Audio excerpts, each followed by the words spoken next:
ಈ ಧ್ಯಾನದ ಅಭ್ಯಾಸವು ಯಾವುದೇ ಧರ್ಮ, ಸಂಸ್ಕೃತಿ ಅಥವಾ ನಂಬಿಕೆಗೆ ಸೀಮಿತವಾಗಿಲ್ಲ. ಇದು ಒಂದು ಸಾರ್ವತ್ರಿಕ ಕ್ರಿಯೆ. ಎಲ್ಲಾ ಹೃದಯಗಳು ಒಂದಾಗುವ ಉನ್ನತ ಜ್ಞಾನಕ್ಕೆ ಮರಳುವ ಪ್ರಕ್ರಿಯೆ.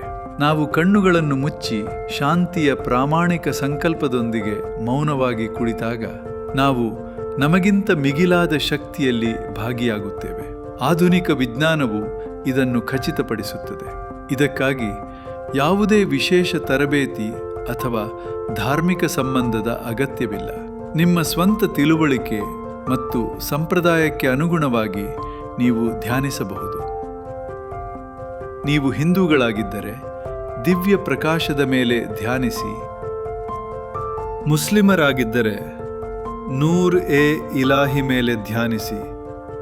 ಕ್ರೈಸ್ತರಾಗಿದ್ದರೆ ದಿವ್ಯ ಬೆಳಕು ಅಥವಾ ಯೇಸು ಕ್ರಿಸ್ತರ ಪ್ರೀತಿಯ ಮೇಲೆ ಧ್ಯಾನಿಸಿ. ಒಂದು ವೇಳೆ ನೀವು ದೇವರಲ್ಲಿ ನಂಬಿಕೆ ಇಲ್ಲದವರಾಗಿದ್ದರೆ ಅದು ಕೂಡ ಪರವಾಗಿಲ್ಲ. ಸರಳವಾಗಿ ನಿಮ್ಮ ಹೃದಯದಲ್ಲಿರುವ ಪ್ರೀತಿಯ ಭಾವದ ಮೇಲೆ ಧ್ಯಾನಿಸಿ.